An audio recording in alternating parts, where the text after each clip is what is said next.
Assalamualaikum warahmatullahi wabarakatuh.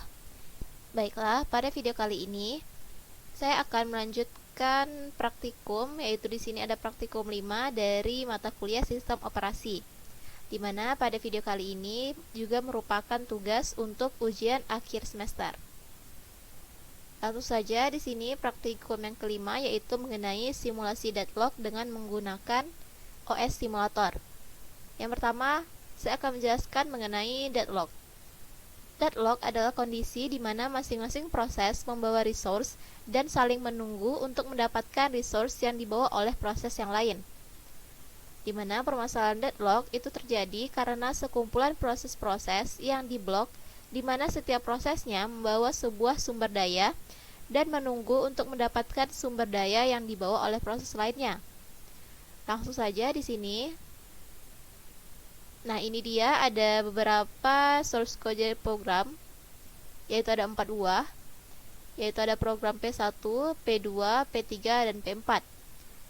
Nah, dimana di sini untuk keempat programnya sudah saya tuliskan dan sudah saya simpan, maka langsung saja kita masuk ke CPU simulatornya. Kemudian di sini kita masuk yang ke bagian compiler. Nah, kemudian karena di sini saya sudah menyimpan file program yang 4 tadi, maka kita tinggal tekan load. Kemudian kita pilih keempatnya. Ini P1. Kemudian P2.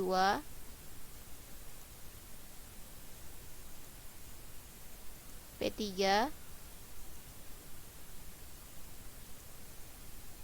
Dan P4. Nah, ini dia di P1, itu dia program P1, resource-nya 1 allocate, wait 3, resource 2 allocate. For n sama dengan 1 to n to 20, next n. Nah, untuk P2 itu dia perbedaannya di resource-nya. Kalau tadi resource-nya itu dia 1 dan 2, maka kalau di sini di P2 resource-nya dia 2 allocate dan 3 allocate. Kemudian di P3 resource-nya 3 allocate, wait, kemudian resource 4 allocate. Sedangkan di P4 itu dia resource-nya 4 allocate, wait 3, dan resource-nya 1 allocate.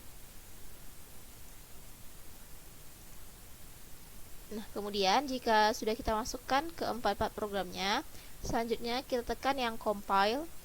Kemudian kita compile dia hingga menghasilkan dalam bentuk bahasa mesin seperti ini. Nah, kemudian jika sudah seperti ini, kita tekan load in memory. Nah, sudah seperti ini. Kemudian ini kita lakukan untuk program yang lainnya, untuk keempat-empatnya seperti itu. Compile, kemudian load in memory. Lanjutkan untuk P3. Compile, kemudian load in memory.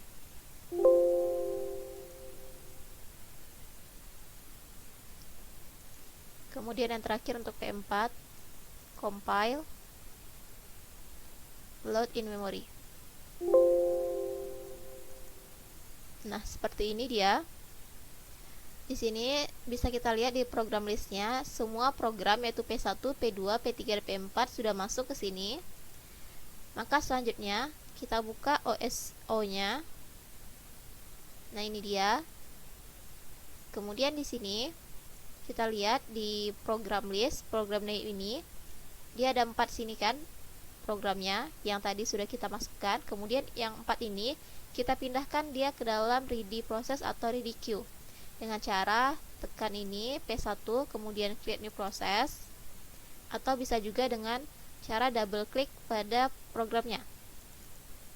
Nah, seperti itu. Nah, jika sudah, selanjutnya kita masuk ke bagian yang scheduler ini. Kita pilih yang round robin. Dengan time slice-nya itu kita pilih yang 10 ticks. Kemudian di sini untuk kecepatannya kita tentukan juga kecepatannya maksimal. Kemudian nanti kita juga akan buka dia yang view resource-nya, ini dia. Dimana di sini bisa dilihat ada keempat programnya, yaitu R1, R2, R3, R4 ini. Kemudian di sini untuk perubahan warna dari programnya atau dari ketika dijalankan itu dia ada hijau ini, dia artinya available, kuning artinya allocate only, dan merah artinya allocate plus request. Ini saya buat stay on top saja.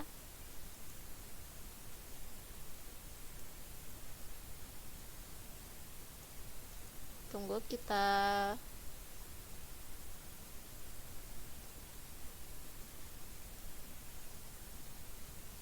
Nah, kemudian kita tekan tombol startnya. Langsung kita buka view resource. Di sini kita lihat prosesnya berlangsung dengan perubahan warnanya, yaitu hijau available, kuning allocate only, dan merah itu allocate plus request. Nah, di sini bisa kita lihat warna dari keempatnya tadi berubah menjadi merah dan kemudian muncul peringatan proses deadlock terdeteksi. Maka di sini dia menunjukkan bahwa ketika proses dijalankan itu dia terjadi deadlock. Kemudian untuk mengatasinya, kita bisa dengan cara menekan release pada salah satu prosesnya. Misal di sini saya contohkan yang di R1 kita release. Nah, maka kemudian di sini prosesnya dia akan berlanjut untuk berjalan seperti ini hingga nanti dia selesai.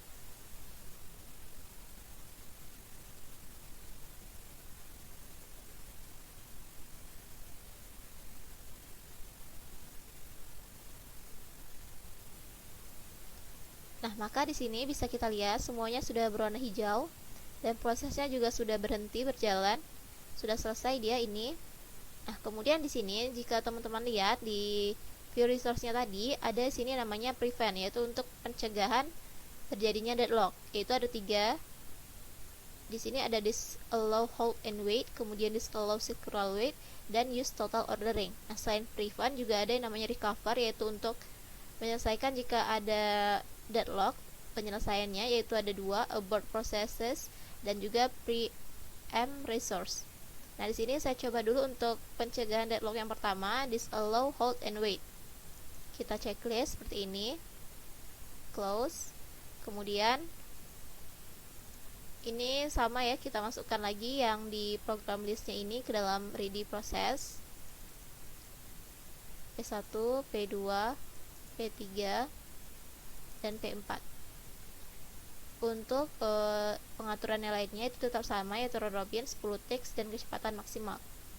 Kita start, kemudian buka view resource-nya. Kita lihat apakah dengan menekan disallow hold and wait akan mencegah terjadinya deadlock atau tidak. Prosesnya masih berjalan dan belum ada terdeteksi terjadi deadlock.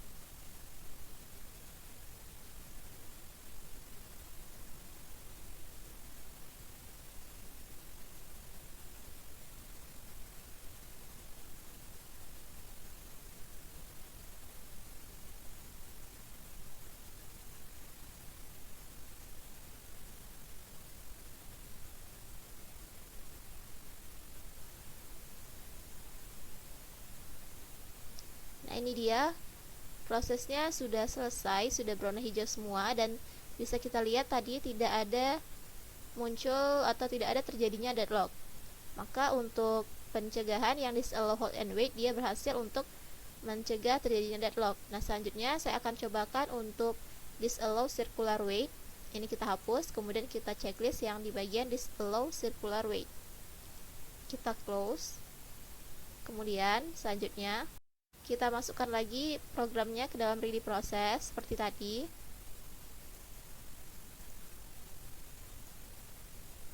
Kemudian kita start. Buka lagi view resource-nya. Nah, kita lihat apakah dengan menekan yang disallow circular wait itu dapat mencegah terjadinya deadlock atau tidak. Nah, bisa kita lihat ya. Di sini ada peringatan bahwa deadlock-nya dia terjadi pada prosesnya. Maka untuk menjalankannya kembali, kita tekan release seperti tadi. Nah, maka dia akan langsung berjalan lagi.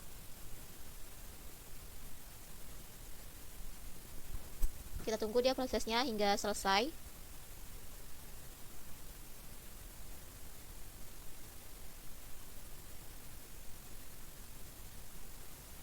Nah, ini dia prosesnya sudah selesai. Maka di sini bisa kita lihat bahwa untuk disallow circular wait dia tidak dapat mencegah terjadinya deadlock. Kemudian di sini kita coba untuk yang ketiga, yaitu use total ordering. Kita hapus ini, kemudian kita checklist di use total ordering, close kan. Kemudian kita masukkan lagi programnya ke dalam ready queue atau ready process. Nah, jika sudah, kita tekan start. Kita buka lagi view resource. Kemudian kita lihat apakah use total ordering ini dapat mencegah terjadinya deadlock atau tidak.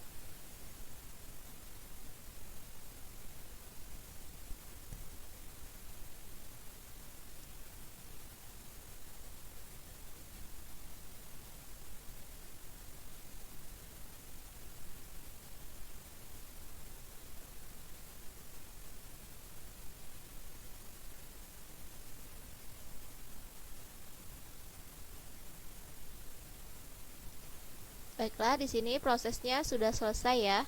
Dan bisa kita lihat bahwa untuk prevent yang use total ordering dia dapat mencegah terjadinya deadlock, karena tadi kita bisa lihat bahwa di prosesnya itu dia tidak terjadi deadlock ya, tidak ada peringatan terjadinya deadlock.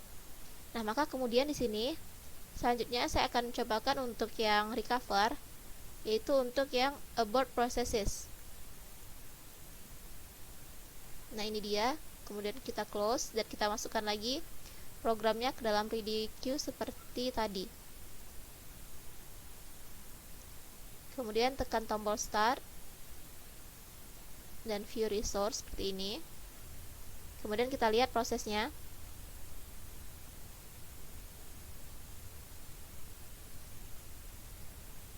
Nah, ini dia ada warning ya, ada deadlock terjadi. Nah, kemudian bisa kita lihat bahwa deadlocknya dia akan diselesaikan dengan sendirinya jika kita menggunakan yang recover, yaitu abort processes. Kita tidak perlu merilisnya secara manual seperti tadi, dia akan langsung untuk menyelesaikan deadlocknya. Nah, di sini prosesnya sudah selesai. Selanjutnya saya cobakan untuk yang recover yang kedua, yaitu yang preemptive resource. Kita checklist di bagian situ preempt resource-nya. Kemudian kita close. Dan di sini kita masukkan lagi dia programnya ke dalam ready process. Nah, seperti ini. Kemudian kita tekan start. Kita buka view resource-nya lagi. Kemudian kita lihat prosesnya ini sudah berjalan. Nah, di sini kita lihat ada peringatan terjadinya deadlock. Nah, dia sudah bisa menyelesaikannya sendiri seperti pada abort process tadi.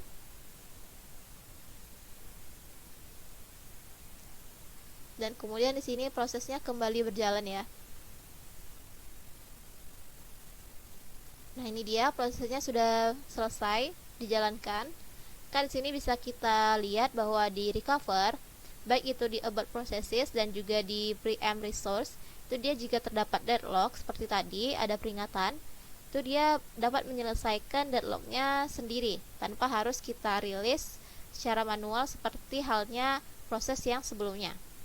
Nah, kemudian di sini saya akan mencobakan untuk yang jika kita menekan do not detect.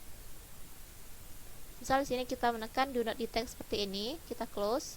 Kemudian kita cobakan prosesnya, kita jalankan seperti tadi. Nah, kemudian kita tekan start. Kita buka lagi view resource. Kini kita lihat prosesnya dia sedang berjalan ya. Kita tunggu. Nah, kemudian di sini bisa teman-teman lihat di S1, R2, R3, R4 dia warnanya berubah menjadi merah dan prosesnya dia sudah berhenti. Tapi di sini tidak ada muncul peringatan bahwa terjadinya deadlock. Padahal di sini dia deadlock sedang terjadi, tapi kita tidak ada didapat peringatan ataupun notifikasi bahwa deadlock itu sedang terjadi. Nah, ini kenapa bisa seperti ini? Itu karena tadi kita menekan yang do not detect atau jangan dideteksi seperti ini. Maka kita tidak akan melihat ada muncul peringatan bahwa deadlock itu sedang terjadi. Padahal sebenarnya di prosesnya deadlock itu memang sedang terjadi. Nah, maka di sini kita bisa menyelesaikannya dengan menekan release pada salah satu proses. Atau di sini untuk cara selanjutnya kita bisa menekan yang release all. Release all, kemudian nanti dia prosesnya akan langsung berjalan. Seperti ini. Nah, prosesnya dia langsung berjalan ya, kembali berjalan. Kita tunggu dia prosesnya hingga selesai.